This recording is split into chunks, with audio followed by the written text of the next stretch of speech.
Hey, thanks for hanging out. In this video, I'm going to show you how I go about restoring this jointer and take it from this to this. Let's get after it.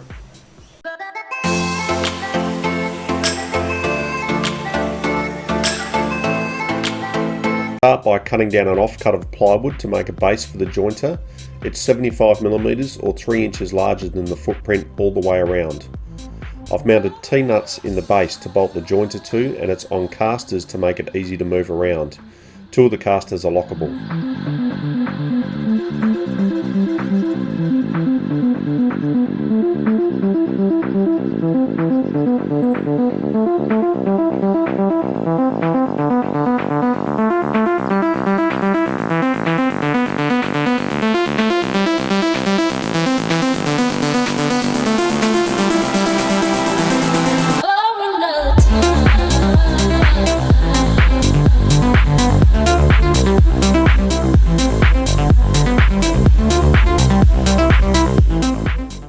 Quick coat of paint with some leftover black and the base is good to go.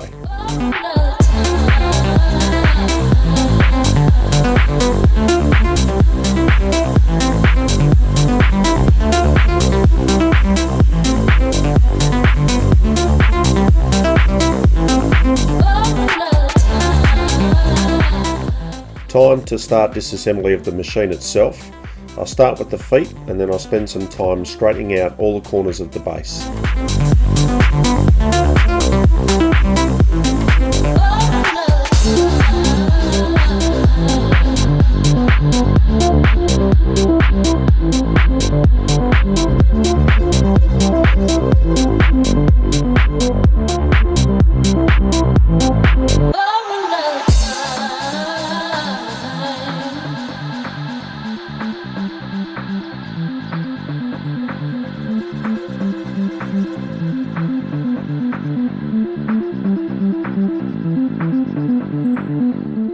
Next, it's off with the fence assembly and the fence assembly support, and then the pulley guard.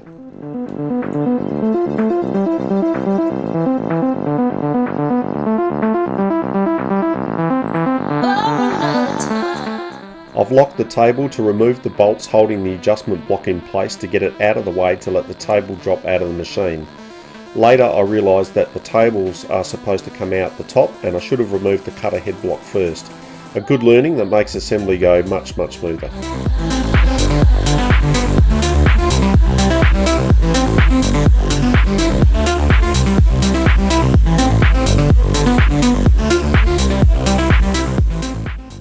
Loosen the lock nuts and the table carefully drops right out.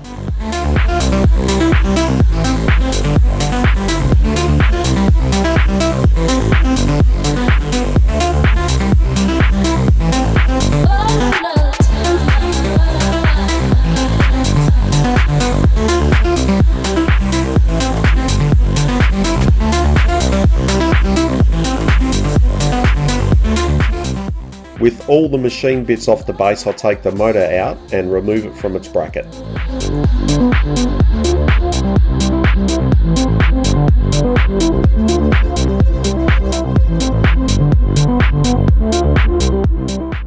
Over on the workbench, the fence assembly gets completely stripped down. Off comes the main fence support rod, then the fence adjustment plate, locking handle, 90-degree positive stop plate, locking plate, and a few other bits and bolts.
Back onto the base, out comes the switch and then full disassembly of all the other steel. The more I take this apart, the more I realise just how dirty it actually is.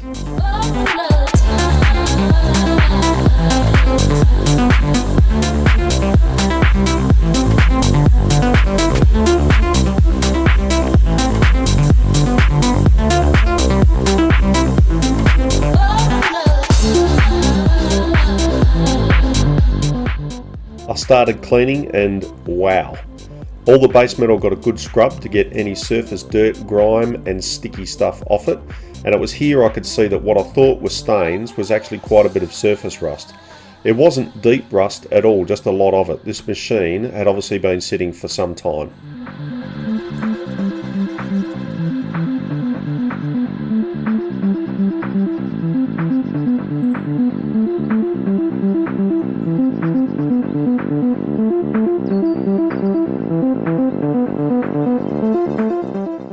All the machine parts got a good scrub initially with some degreaser and a stiff bristle brush or a small brass brush for the more stubborn muck.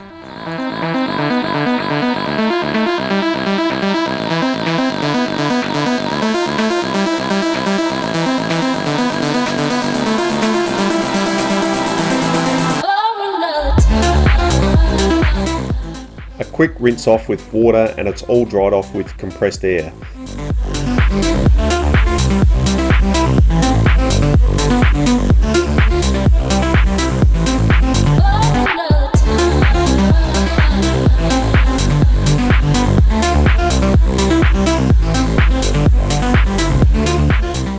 The before and after, just with the degreasing, was a really promising start.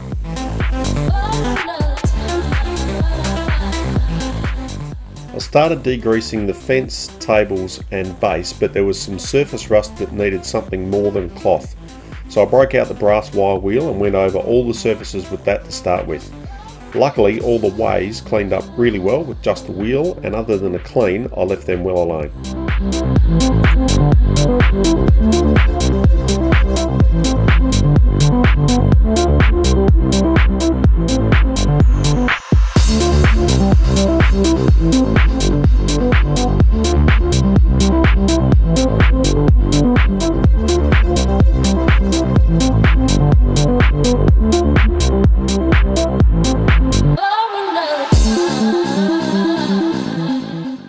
Once all the dusty surfaced rust had come off, I could see it needed more work, and this is when I decided to strip the whole machine and repaint it.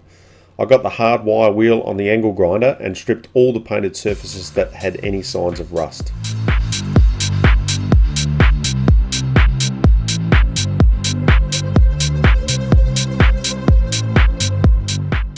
Inside I put a brass wheel and then Scotch-Brite wheel on the drill press and worked my way through all the small machine parts. Some of the transformations were amazing.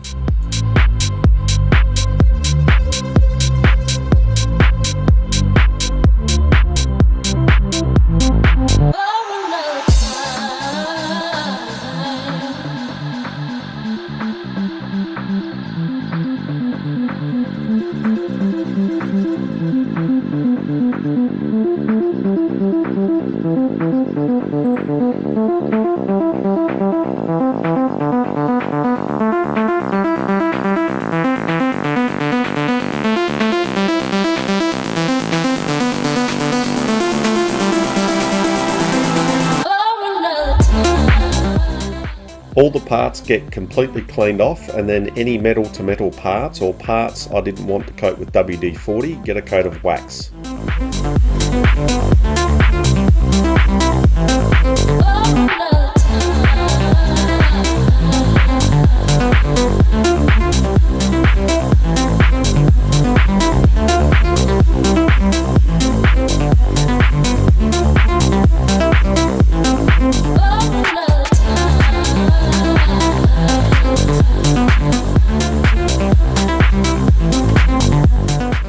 Cleaning up the machine surfaces is one of the most rewarding parts of the process for me, as you can literally see the transformation before your eyes.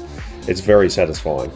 The process I go through is to give the surface a good coat of WD-40 and then use increasingly finer grits of sandpaper on the sander. Here I've got 40, 80, 120 and then 240 grit sandpaper, which is more than adequate for my needs. I'm not a precision engineer, and so I don't need this to be perfectly ground flat.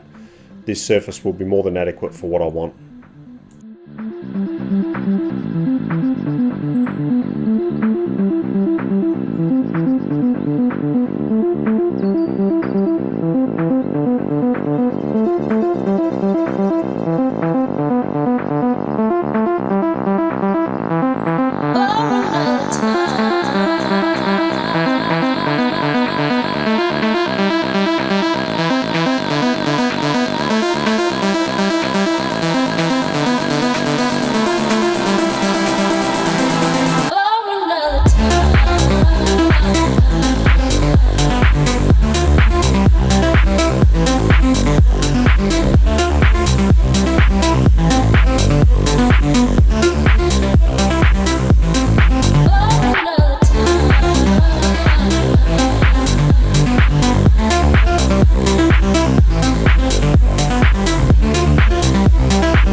The first two clean up really well, but hidden under the grime, the in-feed table has some deep pitting on it from years of sitting and going rusty. Off camera, I spent a good amount of time between the first couple of passes and the last few, dry sanding it to remove more of the metal and cleaning up the pitting. It did a good job, and all things considered, I'm really happy with the result.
Everything is cleaned and ready for painting.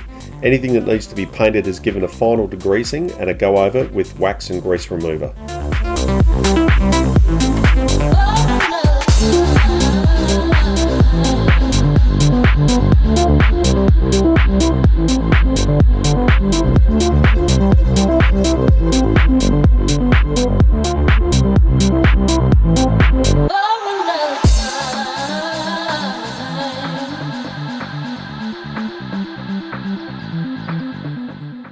All the metal surfaces I don't want painted are masked up.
Onto primer, and I only painted the exposed bare metal surfaces here.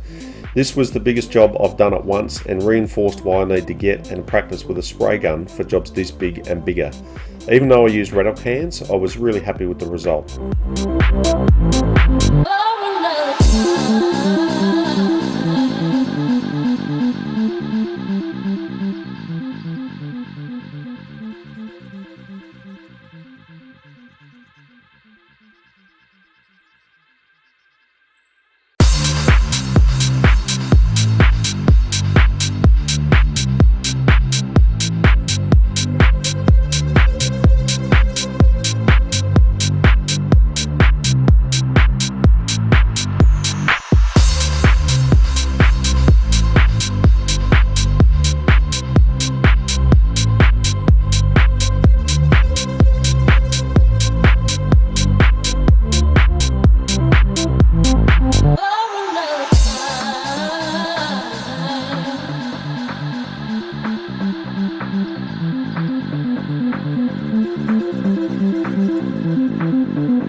The original top coat was a dark green hammer tone, but I couldn't find that colour locally, so I went with this blue, which I think turned out really nice.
There's one part I need to make, which is the retainer for the 90-degree positive stop bolt.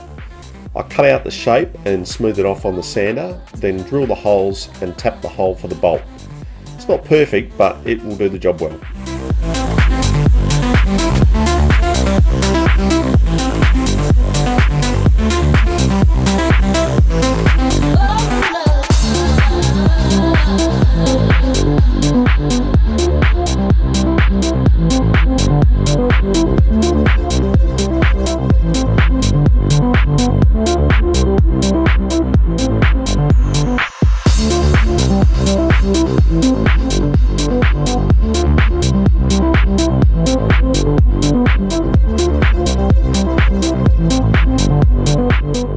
Everything's now cleaned, prepped, painted and dry. Time to reassemble, starting with the stand onto the base and then the top and two supports for the stand. The motor pulley goes back on and then the motor is dropped into its assembly and bolted down.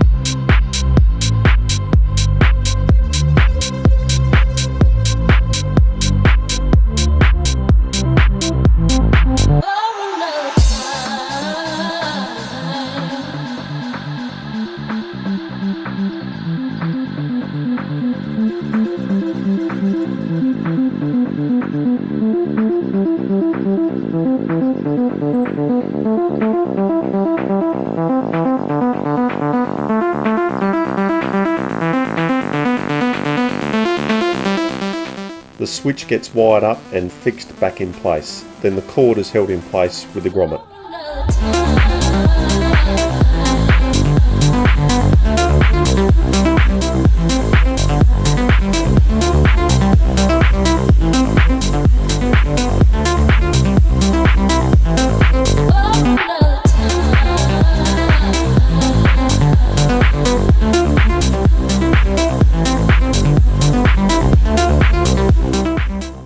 I just have to take off the masking tape and the base is done and looks great.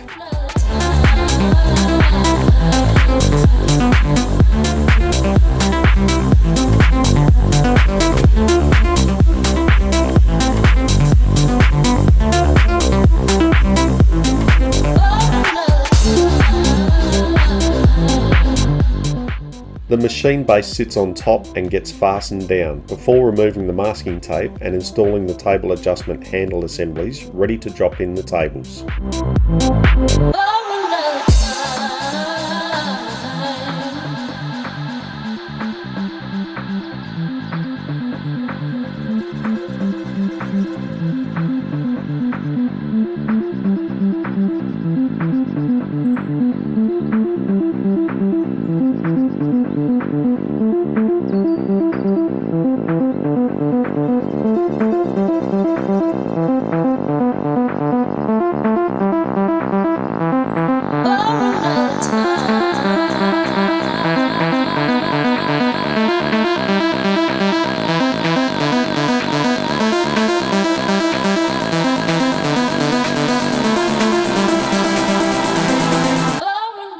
The tables slide back on beautifully and the adjusting screws started.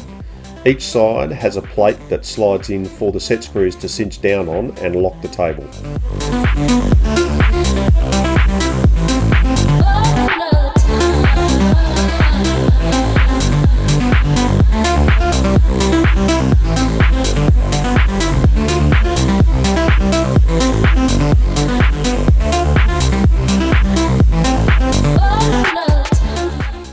In goes the cutter head and this is fastened in place.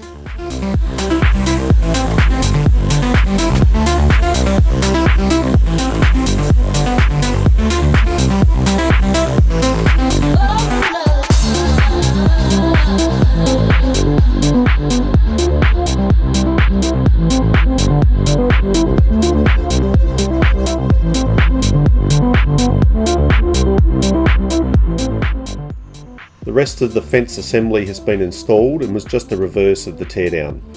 Off comes the masking tape to reveal the whole machine in all its glory for the first time. What a transformation.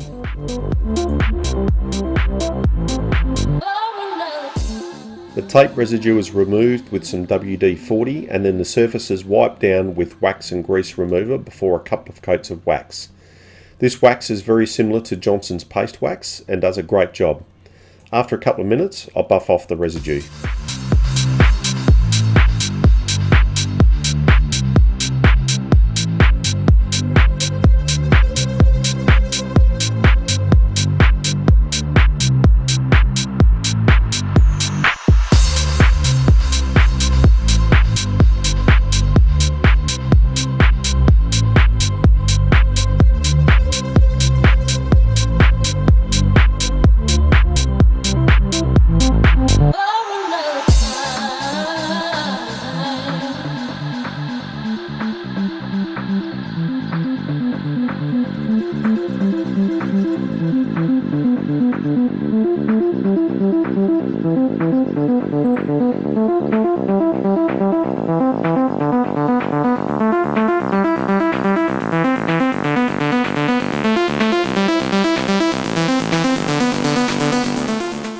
I bought a brand new set of knives that get installed next. Initially, I just set them visually to about the same spot on the cutter head.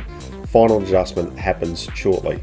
I don't have a blade setting tool, so I was very careful to press more on the bevel and not the very edge of the blade itself.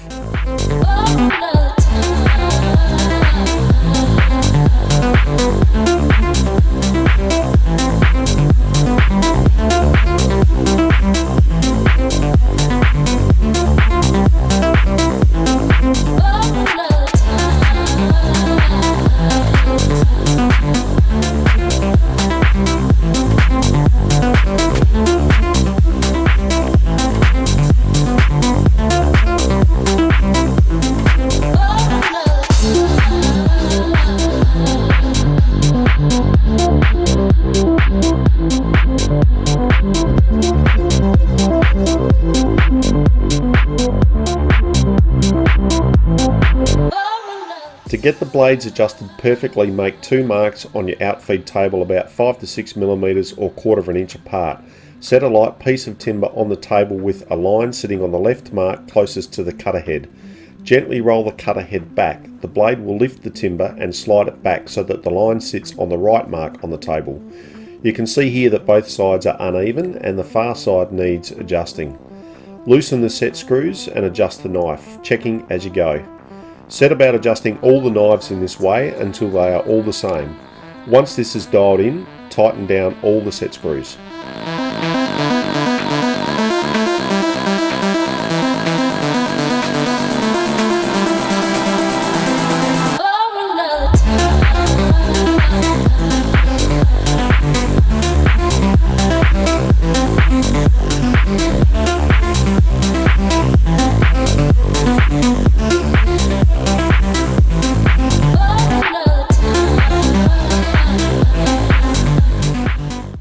Lastly, I spent some time getting the 90-degree positive stop set, and I now have this perfectly square to the table.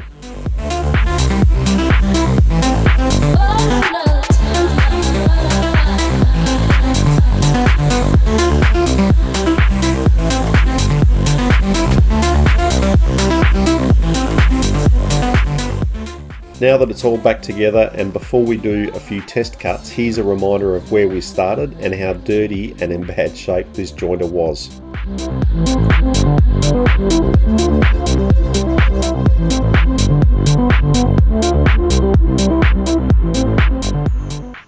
And here's how it looks now. What an absolutely amazing transformation.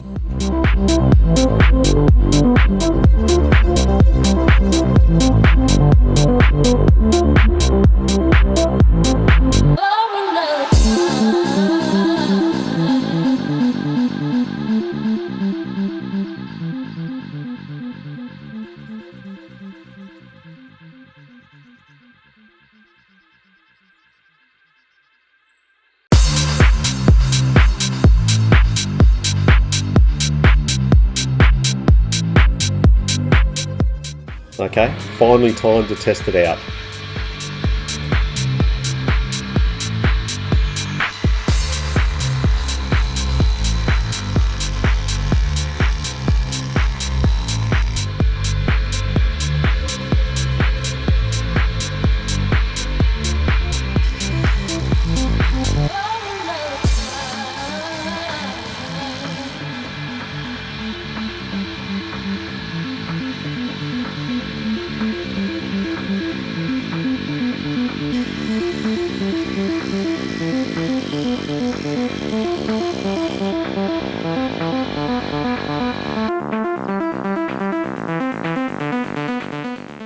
That was quite a bit bigger job than I expected it to be, but I've got it absolutely working perfectly at the moment. Those few little test cuts that I did just worked perfectly and smooth. The machine didn't feel like it was under any pressure at all. The blades are brand new and they're nice and sharp. I've got the fence absolutely perfectly square.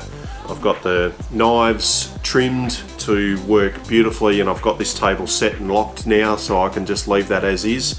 So this is going to be a very, very useful piece of equipment. I am glad that I did the restoration, but for me personally, I probably would try to find a machine in the future that didn't need quite as much work. For me and my experience level, that took many, many hours to get all that done. Part of the reason why was because I did a lot of the decision making on the fly, so the decision to strip a lot of the paint off and repaint it was one that I did in the middle of the day after cleaning it and realising that a lot of those stains weren't stains, they were actually rust or rust stains. So in hindsight, I would have gone and got paint stripper as opposed to using the wire wheel to take all the paint off, and I've got another couple of painting jobs to do that are going to be larger than this, and so I really need to invest in a spray gun and learn how to use that to be able to make these sorts of jobs a lot simpler. But overall, the end of the job, I'm very, very happy. Don't worry, I do have the guard that goes across the top of here. I just haven't put it on for the sake of being able to show what it does. So that's it, that's this project wrapped up, and I look forward to being able to use this into the future, and very, very happy with it. So thank you for watching. I hope you enjoyed the video and maybe got something out of it. As always, feel free to leave any questions or comments that you may have below. And remember, life's short, so get after it.